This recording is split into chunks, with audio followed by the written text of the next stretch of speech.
Thanks for being here. Subscribe to Cheating Stories Best, so you don't miss new stories. The wife wanted to sit on 2 chairs. Did she succeed? In today's story, we will answer this question. Enjoy watching. When you're pushed to the limit, anything can happen, and most likely will happen. Yes, I'm thinking about cheating, I answered calmly. How could you, after all these years? How could you betray me? She asked, perplexed. I don't really see this as a betrayal. It's more of an alternative consolation, someone to talk to spend a few peaceful hours with, someone who won't argue or complain or otherwise ruin a perfectly good evening. I've been missing this for a long time, and I want it back, I explained. I can't believe you would do this to me, my wife's face expressed both shock and bewilderment. Oh, come on, Sarah. What do you care? We haven't made love in years. Yes, we had a night once in a blue moon, but I'd hardly call it making love when you're just lying there doing nothing. I decided to find someone who would actually enjoy me, I explained. My wife began to stutter, blush, and shake her head. She apparently had difficulty accepting that I was looking for someone who might be more suitable for me. My name is Thomas Luan. I am a successful investment advisor and have made myself and my family quite wealthy over the past 20 years. I am 48 years old. I am healthy and fit, thanks to regular exercise and proper nutrition. I am married to Sarah Gainsleton, and we have been together for 24 years. We have 2 children, Aaron, who is 22 years old, and Bonita, who is 20 years old. Aaron will be an MIT graduate, and by all accounts, he is a genius. He will be a very rich young man if he decides to use his intelligence to make a profit. Bonita is still at Wellesley studying some obscure topic in art and history that won't make her any money, and God knows why she wants it as a career. Over the past 2 years, I have noticed that Sarah has changed. Unfortunately, it has changed for the worse. She has become very negative. Someone who has everything seems to have no satisfaction. She sees the dark side of everything and finds mistakes where there are none. One of the things she finds problematic is me. I constantly disappoint her in one way or another. In her opinion, I am stupid, inconsiderate, untalented, forgetful, lazy, arrogant, and irresponsible. I could go on. Note that none of these shortcomings are due to my lack of love for Sarah. I think she's scared to broach the topic. The thing about newfound wealth is that it takes away the fear of loneliness, for example. I can live without Sarah now, I know it. If she wants a divorce, I will regretfully agree. In fact, I plan to suggest it. Since she now thinks that I may be looking for another bed, she may want to get rid of me. Losing her won't mean as much to me as I once thought. Sarah Gaines, as I first knew her, was a bright, vivacious, wonderfully attractive young woman from a good middle-class family in Boston. She was great company because she was so bubbly. She was never the most beautiful woman in my world, but she was the most energetic and attractive person I had ever met. It was these qualities that attracted me to her and ultimately led me to propose. Of course, she accepted. Our first years together were wonderful. I loved the way we made love. When we had children, Sarah proved to be a very capable and loving mother. She impressed me with her parenting skills. I attribute the fact that they grew up to be smart, successful, and polite children entirely to Sarah. She was their mentor and teacher in everything. I loved them very much, but their mother was their inspiration. It wasn't until the kids left for college that I began to notice changes in Sarah. I wouldn't call it depression, but my wife's joy and vibrancy began to fade. This change in mood has never been more noticeable than in the bedroom. She was always ready and provocatively pretty, but when it started to decline, I was upset. I tried to discuss the problem with her, but she denied that anything had changed, saying that she loved me and always would. However, there was no denying that our love life was fading. I have lived in this situation for too long. I allowed our relationship to deteriorate, even if I did not initiate it. I had to challenge her and get her to accept the changes. To my regret, I didn't do this. As you already understood, our intimate interaction was reduced to a casual commitment. To put it bluntly, she was terrible in bed. Then the question arose, what to do? In contrast to my supposed intention of having a mistress, my opinion of cheating was very low. It violated marriage vows and destroyed trust within the marriage. However, I was not yet old. I had an active libido that was not only unsatisfied but literally hungry. Desperation pushed me to do something dramatic, but first, I decided to try again to talk to Sarah about my concerns. Sarah, I'm very upset about our relationship. We seem to be growing apart. What's worse, you don't seem to like me very much. You find fault with me over little things and rarely seem happy. Our love is so rare that I can't remember the last time we had an intim. Maybe it's time to talk about our future together, I said very seriously. Tom, what makes you think I'm unhappy? You can't expect me to be the same woman I was 20 years ago. I'm pretty satisfied with my life. I still love you, if that's what you're asking. And what is this talk about our future? She demanded. Sarah, you are still a very beautiful and desirable woman. I find it frustrating that you don't want to make love the way we used to. I'm wondering if you want a divorce. Oh my God, Tom, where do you get these thoughts from? I admit I'm not an intimate active as I used to be, but that doesn't mean I want to leave you. What's your problem? She asked, switching to an accusatory tone. My problem is very simple, Sarah. We don't make love anymore. We sometimes have a night, but we don't make love, I said emphatically.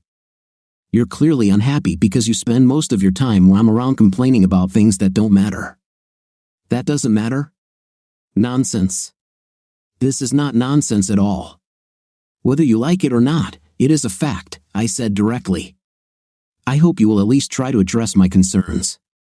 This nonsense has gone on for too long. I won't stand here and listen to you make up problems that don't exist.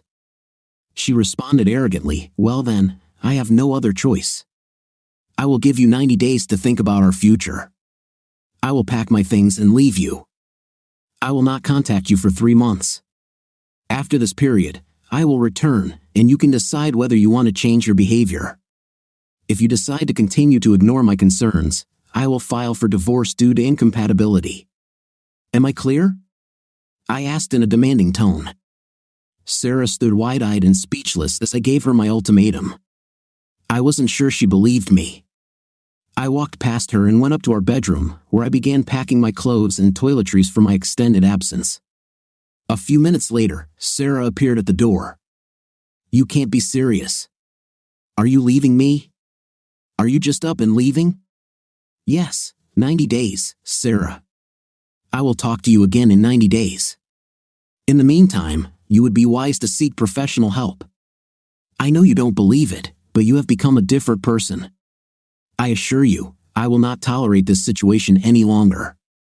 Now, if you will allow me, I will go. I was convinced that this extreme act was the only way to shake Sarah out of her complacency. I had been thinking about separation for weeks and was confident that this was the only way to change the status quo in our home. As I walked up the door into the garage, I wondered if she would follow me. She didn't. I wasn't particularly worried about the result. The only way I could see Sarah returning to the wonderful wife I had married so many years ago was to push her to her breaking point. I finally did what I should have done much earlier. I acted. I organized a room for myself at our club. It was an old, established place to live, with a comfortable space and complete privacy. I changed my cell phone to a new one with a number that only a few trusted colleagues knew. I asked the club's secretary to keep my whereabouts secret. I was almost sure that Sarah would be looking for me everywhere, but I suspected that she would never think to look for me where I was, in plain sight. I was wrong. Mr. Ilton, your wife left you a message, said Parsons, the club's concierge. Well, that's not surprising. Does she know I'm staying here? I asked. I'm afraid so, sir. I guess I'll have to move on, I said thoughtfully. I found a small hotel complex in the suburbs and moved there that same day. I learned an important lesson: don't underestimate Sarah. If there was a weakness in my plan, it was how I would spend the next 90 days. I was determined to avoid Sarah, but I wasn't really thinking about myself. What would I do? I couldn't go to my office, Sarah would be on alert. I couldn't visit our children, I'm sure Sarah had already warned them. I didn't expect sympathy from them. In preparation for this 3-month separation, I made some financial changes to our personal accounts. I limited the amount of funds available to Sarah in case she decided to resort to a scorched earth policy. She wouldn't notice it if she acted as usual. However, if she decided to be reckless with our finances, she would find that there were limits. It's better to be safe than sorry. As for me, I had no such restrictions and decided it was time to take a vacation alone.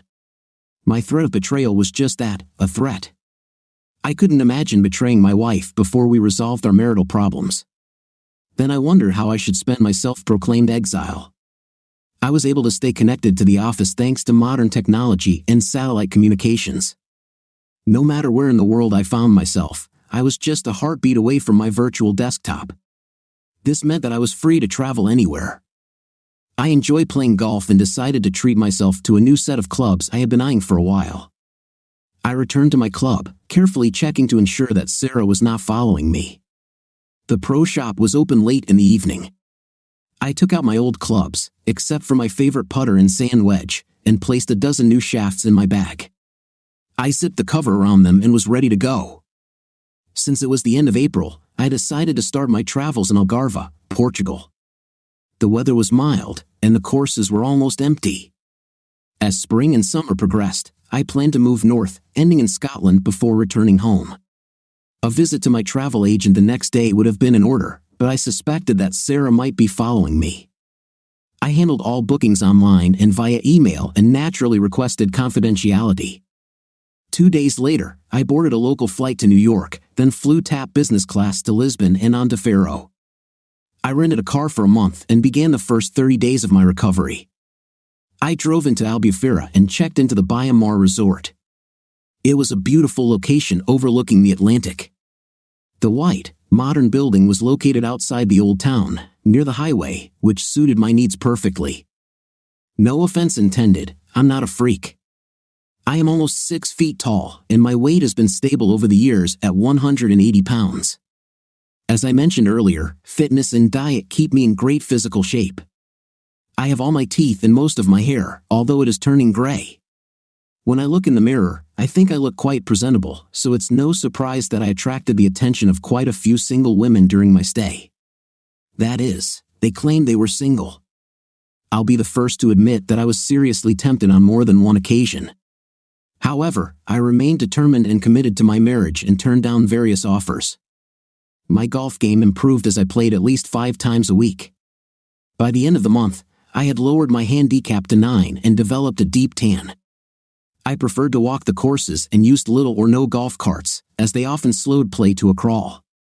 Luckily, the courses weren't crowded, and I could usually play in 2s or 3s with other walkers. Our rounds rarely took more than 3 hours. This left me plenty of time to spend by the pool, admiring all the attractive women. I would swim and then sit on a lounge chair under an umbrella with a book or magazine. With a 5-hour time difference, I could contact the office during the day and stay up to date. During my first week of downtime, Renee, my executive assistant, reported that Sarah had called several times demanding to know where I was. Renee could only tell her that I was abroad and unavailable. In fact, she knew approximately where I was, but not exactly. I needed to protect her trustworthiness. Around the beginning of the second week, Sarah stopped calling. Once the first third of my 90 days came to an end, I was satisfied with how things were going. I enjoyed my stay in the Algarve, but it was time to move on. I found a British travel agent in the old town, and we started looking for a place for my next 30-day stay. After much searching, we found a great guest house in Aix-en-Provence, France. It was close to the Côte d'Azur and only a 2-hour leisurely drive to Monte Carlo. I returned the rental car and boarded a flight to Marseilles. I rented a car again and drove to Aix-en-Provence, which was about 30 kilometers away. I checked into the hotel, delighted by its charming appearance. The accommodations were simple but elegant, and I was sure I would like it here.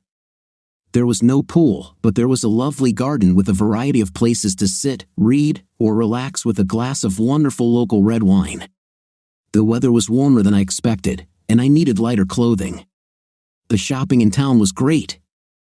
The only problem I had was my inability to walk past a bakery or stop in for an afternoon or evening snack. I would need to be disciplined. The food was wonderful, and I couldn't wait to try something new every night. Although the golf courses were not as well maintained as in Portugal, I was pleased that there were several nearby that I could play. The weather remained warm in early June, and I wore shorts more often. I set aside time to travel around Provence and later to St. Maxim, St. Tropez, and finally Monte Carlo. I was more of a tourist, enjoying my travels in the warm late spring, great food, and spectacular sights. It was an amazing month, and I was sad to leave. During this time, I began to become a little interested in Sarah. I wondered whether she took my criticism seriously or simply dismissed it. Was she so angry that I left that she would happily divorce me? I wasn't worried, but I was curious. I called Renee and asked her to spy a little and find out what she could. Of course, I told Renee about our family problems. I couldn't leave her in the dark. She knew what this trip was about. Renee was in her 50s, and although she appeared to be a stern woman, she was an outstanding executive assistant. I paid her well to make sure she was happy. Despite her appearance, she was a warm woman, a widow with 3 grown sons, and a grandmother several times. I could rely on her discretion and thoroughness. When Renee contacted me, it was clear that she had not been able to find out anything truly interesting. At that time, Sarah was still living in our house and continuing her normal routine. I kept an eye on the bank accounts and credit cards, and aside from a few extra restaurant bills, she seemed to be acting normally. Interestingly, judging by the size of the bills, she was eating alone. As my stay in France came to an end, I began planning the last month of my trip. I planned to go to Scotland, the home of golf. I tried very hard to work with several local travel agents, but due to the language barrier and their lack of understanding of what a golf holiday entailed, it was not possible. I emailed my home agent, outlining what I was looking for and informing him when I wanted to return to America. At the beginning of July, I flew from Marseilles to Edinburgh via London. My month in Scotland consisted of 4 one-week stays in Dundee, Aberdeen, Prestwick, and finally returning to Edinburgh. I played at St. Andrews and Royal Aberdeen, as well as many other equally legendary courses. I learned to play in the elements and trusted my caddy. I played the best golf of my life, yet I never broke 80 and rarely shot under 85. By the end of July, I was ready to return home. I was fit, tanned, in good physical and mental health, and ready to meet with Sarah to find out what decision she had made. I wasn't worried, but I was curious. I loved her, but I couldn't live with her while she was the unpleasant woman she had become. I boarded the plane and prepared for the 6-hour flight to Boston. I arrived home early on Wednesday morning. I had decided to check into a hotel for one night in case the reunion with Sarah went wrong. I hadn't yet decided whether to call my wife first to let her know I was coming or just show up at our house. I still hadn't made up my mind as I sat in the taxi on the way to the office. I had informed Renee about my plans in advance, so she was not surprised by my arrival. She greeted me warmly, as always, and we sat in my office while I told her about my travels. She said she hadn't heard much from Sarah since the second week of my trip and had no new information about her. I asked for her opinion on how I should approach our meeting the next day. She was sure that calling first would be appropriate. Later that afternoon, I checked into the hotel and took care of a couple of errands. I needed a haircut and quickly went to the barber shop before it closed. I hadn't liked the haircuts I got in Portugal and France, only in Scotland was I able to get the style I wanted. Frank, my hairdresser, had no such problems. I enjoyed my first steak in 3 months and washed it down with a very good California Zinfandel. I chose the hotel restaurant because it was convenient and known for its quality. I also decided that I would call Sarah that night and tell her I would be home the next morning. This would give her time to prepare if necessary. When I returned to my room, I felt some excitement. The wine relaxed me, but I knew that at my age, jet lag would set in pretty quickly. I thought it best to call her now and find out what kind of reception I should expect. If it turned out to be extremely negative, my plans might change. "Hello?" Sarah answered softly. "Hi, Sarah. It's me, Tom." "Oh, Tom. I was wondering when I would hear from you," she said in a calm tone. "I'm back and plan to be at our house tomorrow morning. Would that be convenient?" I asked carefully. "Of course," she paused. When are you going to be here? 10 o'clock in the morning suits you? Yes, of course. But why do you feel like you have to ask permission? It didn't sound like a complaint, it was more out of curiosity. I've been away for a long time. I didn't want to take anything for granted, and I thought I had to call you first, I explained. That's very considerate. I'll be glad to see you at 10 then. It didn't sound like a joke, it sounded sincere. Well, good night, Sarah. Good night, Tom. I couldn't gauge her mood from the call. She was calm and quiet, not aggressive at all. This gave me hope for tomorrow and allowed me to sleep better that night. I arrived home a little before 10 the next morning. The house looked the same as it did the day I left 3 months ago. As always, everything was neat. The lawns had been mowed, and apparently recently. There were no signs of life, but this was not unusual. We rarely used more than 4 or 5 rooms in the house, and most of them were in the back. I parked my car in the circular driveway rather than in the garage. I was unsure of my acceptance and decided to leave the car in front, just in case things went wrong. I almost rang the bell but then realized that this was my home. I opened the unlocked door and entered. As I walked into the hallway, I saw Sarah sitting in the living room in her favorite chair. I walked into the sunny room and saw my wife for the first time in 3 months. "Hi, Sarah," I said. "Hi, Tom," she replied, standing up to greet me with a small smile. I walked up to her and hugged her, kissing her softly. She surprised me when she returned my kiss. "It's good to see you again," she whispered, loosening the hug. "You look so healthy and tan. I haven't seen you like this in years." I thought I was prepared for our reunion, but I was wrong.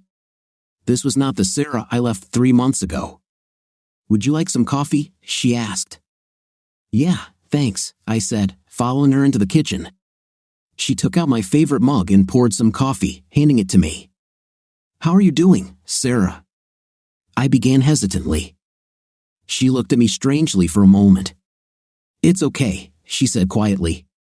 "Tell me about the last 3 months." I suggested, trying to start a conversation. She looked at me again with that strange look and then sat down on a kitchen chair, looking into her cup, her hands resting flat on the table in front of her. "I tried to find you, but Renee couldn't, or wouldn't, help me. You just disappeared." "I guess that was your plan," she said, looking up at me. I nodded in confirmation. I was upset for a while. I hadn't been alone in years. I called the kids every now and then, but it wasn't the same. After the first week, I realized I had to do something or I'd go crazy. I went to Dr. Tamer. I told her about our separation and your feelings for me. All she wanted was to prescribe antidepressants. I got angry and left her office. I looked for another doctor, and with Renee's help, I found Dr. Mitchell. She is much younger but not like Dr. Tamer. She's not a big fan of pills unless they are life-saving. She told her story in a calm, matter-of-fact voice. "Did you say with the help of Renee?" I asked in surprise. "Yes. A few years ago, she told me that she was going through a hard time with menopause and found this wonderful doctor who really helped her. It was Dr. Mitchell, and I made an appointment with her." "Are you suggesting that your problems are related to menopause?" I asked carefully. "Dr. Mitchell thought it was possible," Sarah answered cautiously. "She's been good to me, Tom. We talked for a long time, and she thought I needed professional help.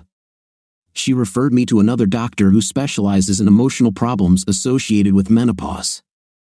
I didn't even know such specialists existed. I'm still not sure that this was the reason for my behavior. I just knew that I couldn't continue to live like this.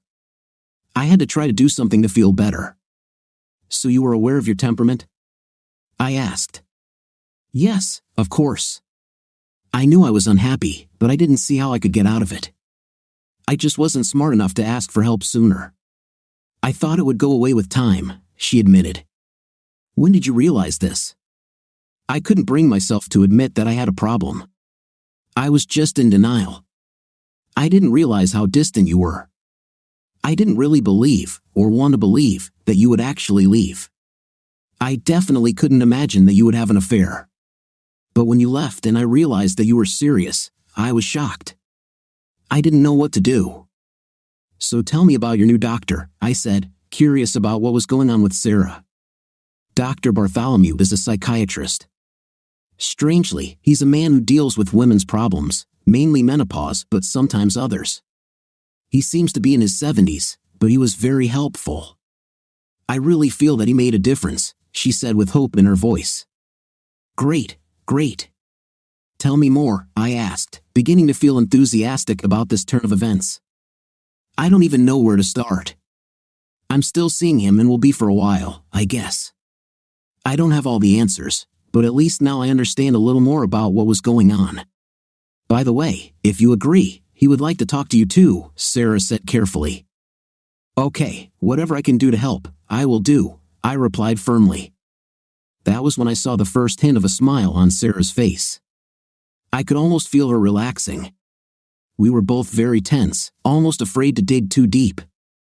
Tell me about yourself, Tom.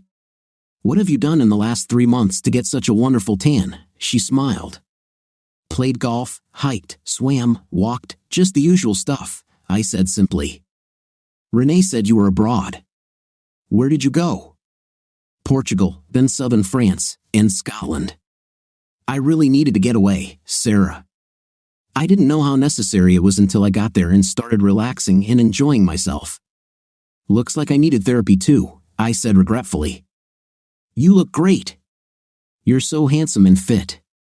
You look younger than when you left, she smiled. I had no reason to think that you weren't sincere. I just thought the same thing about you. I don't remember the last time I saw you with a tan like that. What were you doing? Swimming in our pool? Walking around the neighborhood? Playing sports? That was part of what Dr. Mitchell and Dr. Bartholomew insisted on. Both said my fitness wasn't as good as it should be, even though I wasn't overweight. They were right. I feel much better now, she smiled. I'm really glad, Sarah.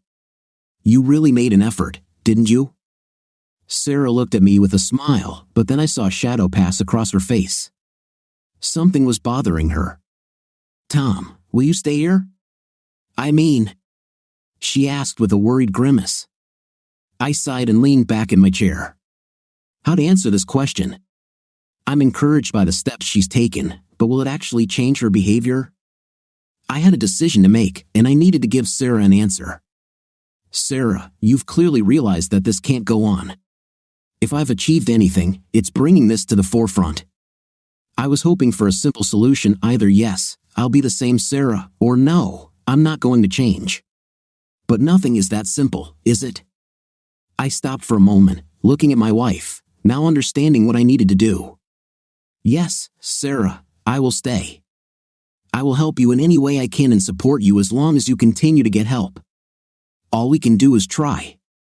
If you keep trying, I will try too, I promised. She stood up, walked over to me, put her arms around my neck, and kissed me lightly. She was almost afraid to get too close to me. This made me wonder what other changes might have occurred. Finally, she stepped back, and I saw an expression on her face that I took to be uncertainty. Tom, I have to ask you, have you had an affair with another woman? She barely squeezed out the question.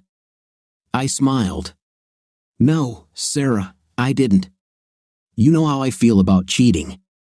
I couldn't do it to you any more than you could do it to me. My threat was a desperate attempt to get you to acknowledge my disappointments and unhappiness. I'm sorry if I didn't make it clear earlier. I probably shouldn't have said what I said in the first place.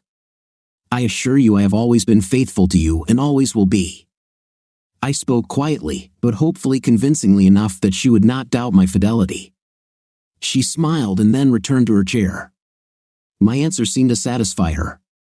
There's one more thing, dear, said Sarah. Dr. Bartholomew suggested that we sleep apart while we're on a more stable basis. He said it would be a mistake to resume marital relations too quickly. I was stunned by this revelation. I had hoped to rekindle our long-forgotten intimate relationship as part of our reconciliation, but now that seemed impossible. I'm sorry, Sarah, but if this is what he's suggesting, then I guess I'll have to accept it, I said with a half-joking smile.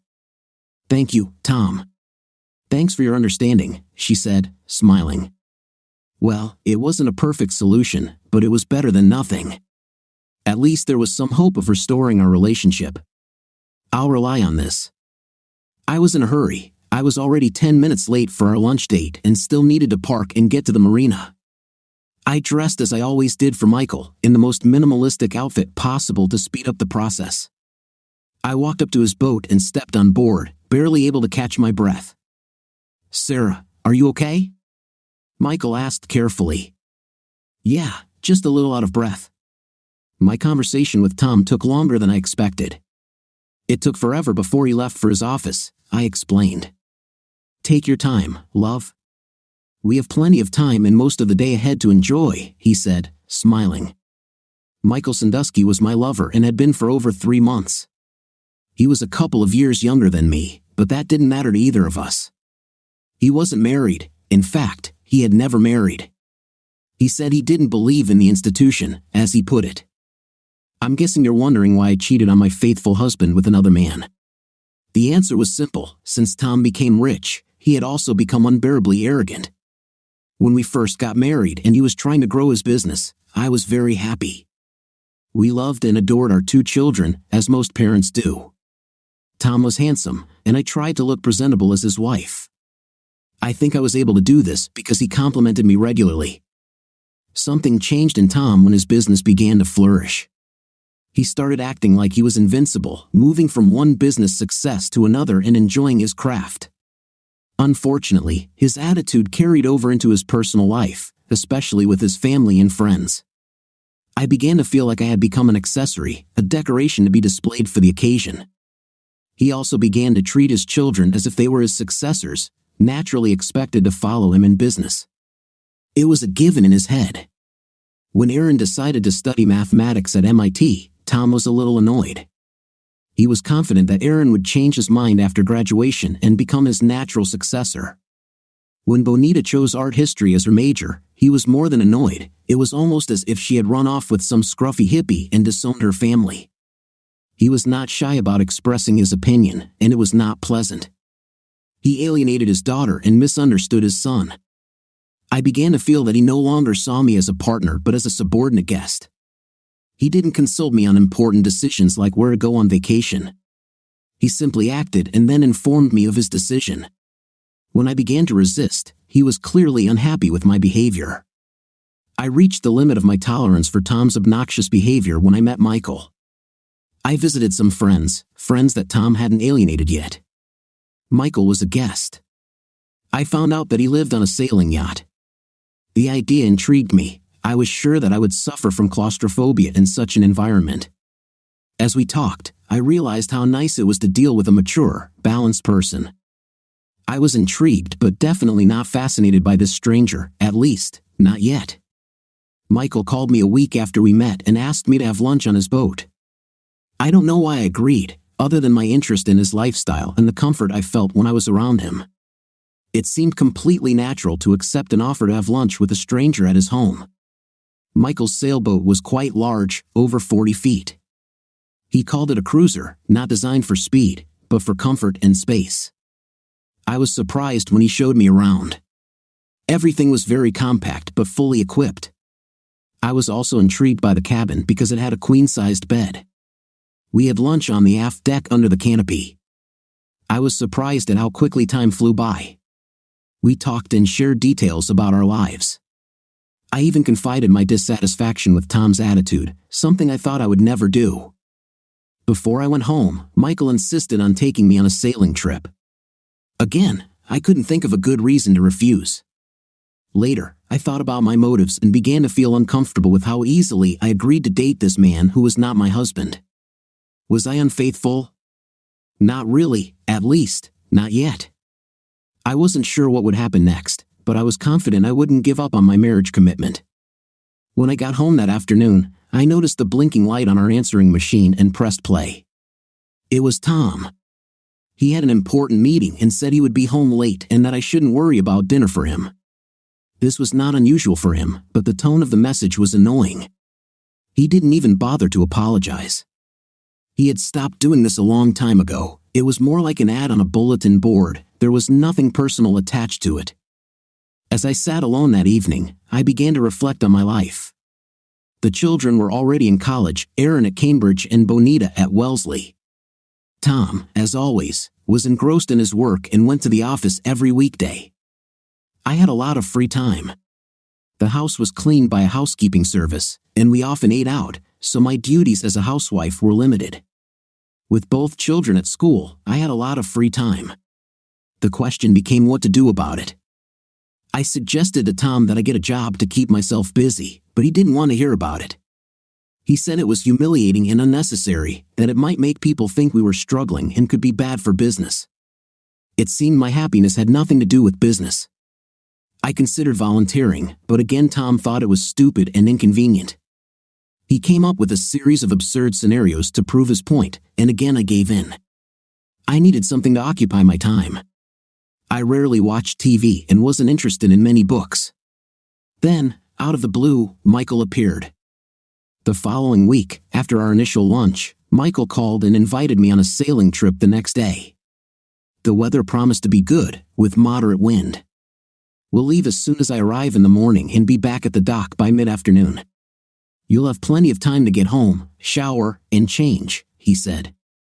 I accepted the invitation. I knew I would accept it when he first suggested it a week earlier. In the days that followed, Michael and I met often, usually for lunch on his boat. He was aware that we were both well known in the community. It would be very difficult for me if I were seen having lunch with a strange man. However, the boat was the ideal meeting place, hidden among hundreds of other boats. It offered privacy that we couldn't find anywhere else. He was very careful, but I started to think that we were meant to have an affair. It was only a matter of time. He was irresistible. What's worse is that I fell in love with him. He was so kind and attentive that I couldn't resist. He was everything I wanted Tom to be, everything Tom had once been. It was almost as if I was trying to bring back the past. Our first time together was so idyllic it's hard to describe. We were in a secluded bay, anchored and alone. It was a cool, crisp New England day, and we enjoyed our lunch in the boat's galley as it rocked gently.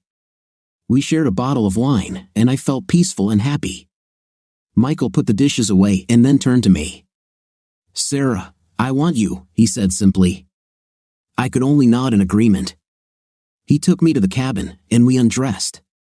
There was no rush. We made love, and I enjoyed every moment. I was intoxicated with pleasure and happiness. As I walked home that afternoon, I knew I wanted to spend the rest of my life with Michael.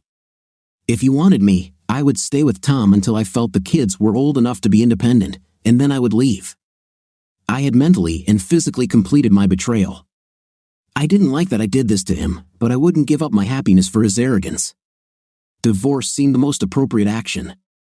"Michael," I said quietly, "if I divorce Tom, what will that mean for us?" It was the day after our affair. He turned to me as we lay together in his bed. "It would mean we could end this mystery, stop this cover-up, pretending we don't know each other. It would mean we could plan the rest of our lives," he said quietly.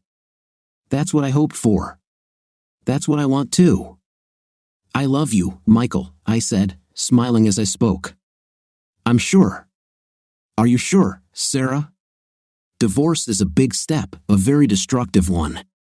"Have you thought about it carefully?" he asked, his voice laced with concern.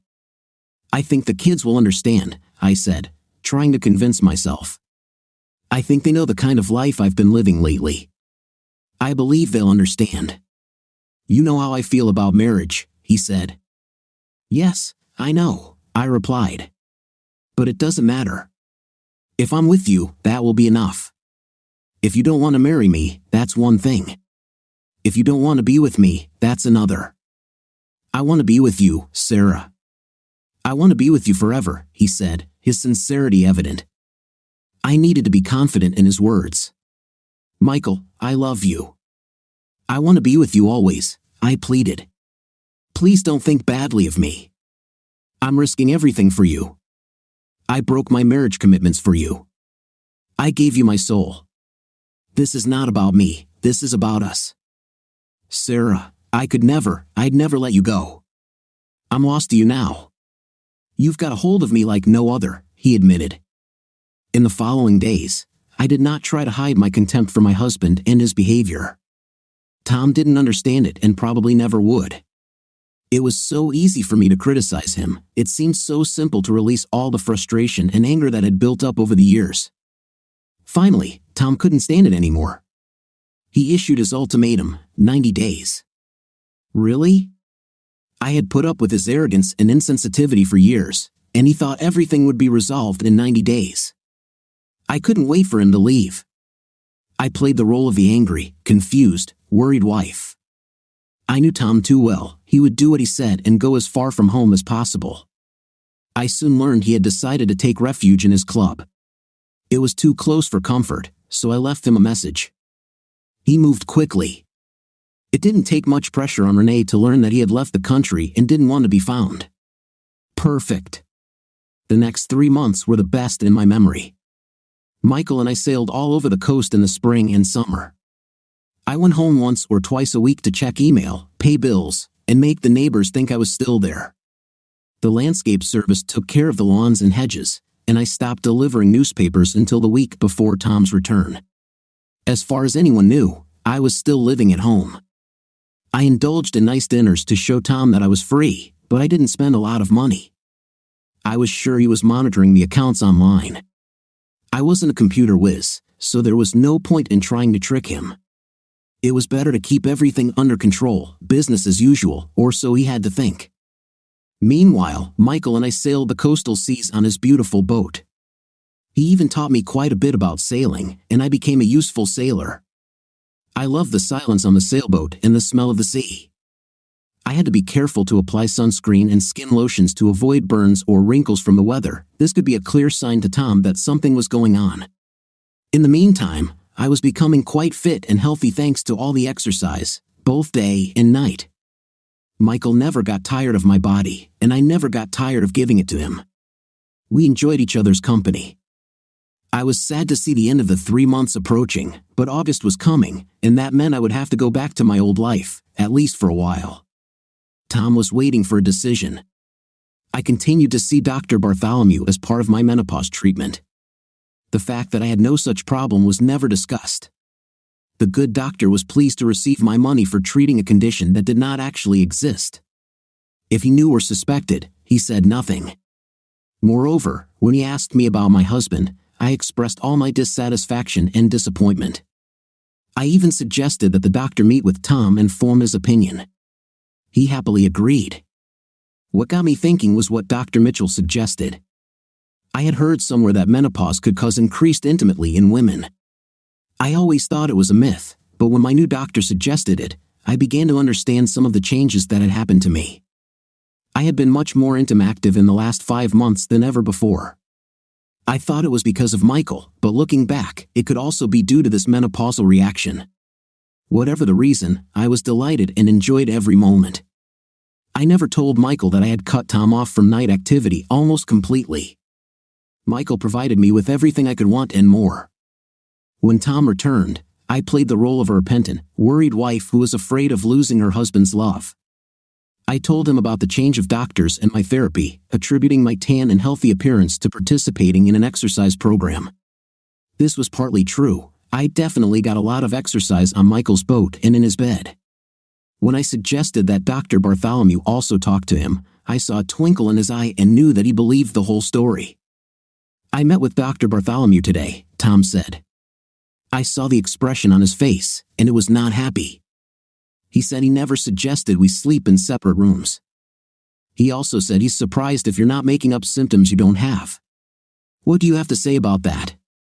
Are you calling me a liar? I asked calmly. No, I'm sure it's just a misunderstanding, he said, looking completely puzzled. Damn it, I don't care what that old man says. I know what he told me, I said decisively. And what did he tell you about my symptoms to make you think I was faking it? I asked in a demanding tone. He said your symptoms didn't fit any pattern he knew of. He also mentioned that you seemed more interested in complaining about me, he replied hesitantly. Well, let him go to hell. I'm tired of this, first you, now the doctors, I almost screamed. I wondered if I had gone too far. I saw the look on Tom's face and could tell what he was thinking. He thought it was happening again, just like before. My act of repentance did not last long. I could hardly restrain myself from smiling. The look on his face was priceless. Tom didn't say anything, but I saw his shoulders drop and knew what it meant. He was defeated, and he knew it. Now, all that remained was to find out what he would do. I thought he went into his office and closed the door behind him. It was only a matter of time before I knew his decision. The message was clear: think about the problem, make a decision, and act. He was so predictable. I went to our bedroom and sat in my little corner. I had no appetite and no interest in cooking at that point. As I sat there, I thought about my future. No matter what Tom decided, I knew our marriage was over. If he tried to justify my behavior, I would simply ask for a divorce. If he refused, I would file for divorce myself, citing irreconcilable differences. This would be a completely accurate description. I went downstairs around 8 o'clock in the evening and noticed that Tom was nowhere to be found. I looked into the garage and outside. His car was not visible. I checked the refrigerator and found some lettuce and enough ham for a sandwich. I poured myself a gin and tonic and sat down at the kitchen table with my dinner. I was tired after my little theater performance earlier. Somehow, it did not give me satisfaction. I did not feel victorious. My insidious plan working was more a result of Tom's predictability than my cunning. I tossed and turned in bed all night, barely sleeping. I imagined what Tom would say or do. I also felt guilty. Did he really deserve this? Was he so insensitive and arrogant that he needed to be provoked like that? I just couldn't decide. The next morning, Tom was nowhere to be found. He was obviously at home, as there were traces of his breakfast in the sink, but he must have left much earlier than usual. This didn't surprise me. Why would he want to experience this again? Tom never returned. I called his office, and Renee told me he was on a business trip. I didn't know if it was true or not. Everything became clear when the doorbell rang the next day, and a man handed me an envelope, saying I had received a summons. I opened the envelope and took out the papers. I knew what it was without even reading them: a lawsuit for divorce. I had achieved my goal. So why didn't I celebrate? Why was it less satisfying? I had Michael, so why didn't I feel like I won? I knew the answer, of course. I made Tom act this way. I manipulated him into acting this way. How unpleasant could he be? Did he deserve it? I sat in my chair in the living room and let my thoughts wander. I should have been happy. I should have celebrated with Michael. I hadn't even told him. What did this mean? Had I made a terrible mistake? Only time would tell. I settled comfortably into a large chair in Monique Dollar's beautiful living room. It had been 6 months since I separated from Sarah, and I had been quite active night. Monica was just one in a long line of women seeking to win a rich, powerful man. My divorce was due to be finalized in a few days, and I could start planning for my future. I'm glad this ordeal is over. I enjoy my freedom, especially my intimate freedom.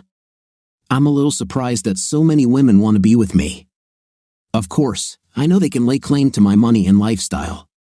On the other hand, I'm in no hurry to get married again. I just like to evaluate the product. My children sympathized with me because of the divorce, but they were always closer to their mother. I'm not surprised or disappointed. I understand that despite her cheating, they love her unconditionally, and that's a good thing. I'm in the final stages of selling my business. This will make me even richer than I imagined. The closing date will be the day after the divorce becomes final. I wonder what will happen to Sarah. It seems her lover sailed away without saying goodbye to her. Oh yes, I knew about Michael. Renee found out about Sarah's affair when my wife confessed to her shortly after I moved out. I was surprised that Renee and Sarah continued to communicate. I was very upset that Sarah cheated on me. Sarah won't have to worry, of course. The divorce agreement will provide for her for the rest of her life, as long as she is not excessively spendthrift. She is still a beautiful woman and will easily attract men. On the other hand, her personality is such that she may also push them away. Monica entered the room on time, and I took a moment to admire her beauty and elegant clothes.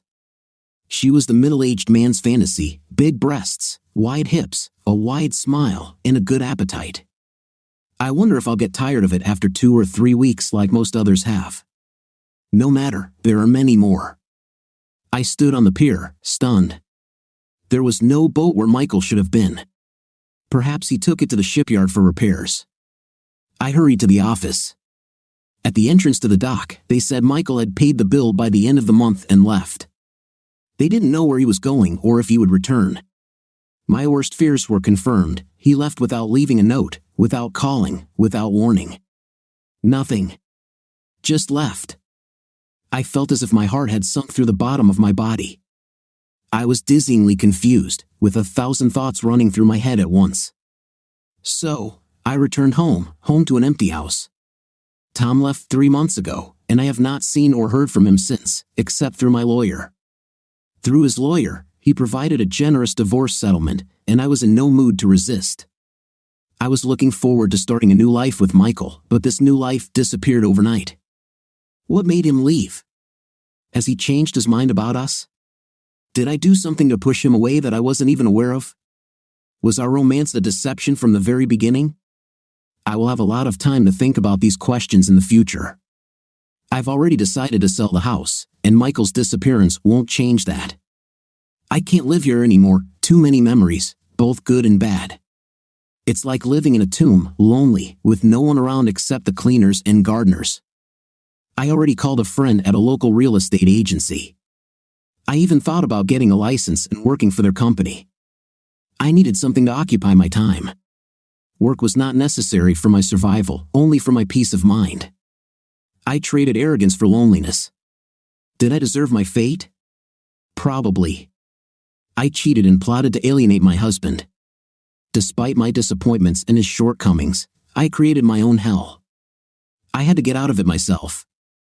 If I had asked Tom what he thought about all this, I'm sure his answer would have been, frankly, my dear, I don't care.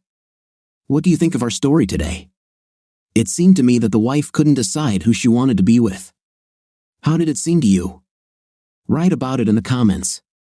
See you in the next video.